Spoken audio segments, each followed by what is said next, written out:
Top 1 most wanted person ng Cebu City nadakip sa isang matagumpay na operasyon ng kapulisan.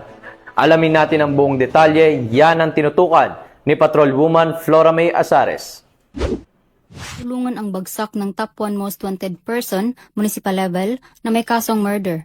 Matapos itong maaresto ng kapulisan ng Cebu City sa Legazpi Extension, Barangay San Roque, Cebu City, noong 7 ng Nobyembre ng taong kasalukuyan.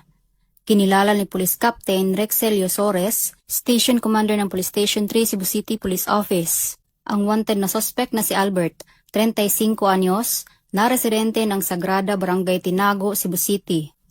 Batay sa ulat, ang suspect ay naaresto sa bisa ng warrant of arrest para sa kasong murder na walang rekomendadong piyansa. Sa pamamagitan ng determinasyon ng mga kapulisan, mas paiigtingin pa nila ang kanilang pagganap ng tungkulin upang mapanagot ang mga kriminal at masiguro ang kapayapaan at seguridad ng mamamayan tungo sa isang mapayapang bagong Pilipinas. Mula dito sa Cebu City, ako ay inyong Police News Network Correspondent, Patrolwoman Flora May Azares, alagad ng batas, tagataguyod ng Balitang Pulis.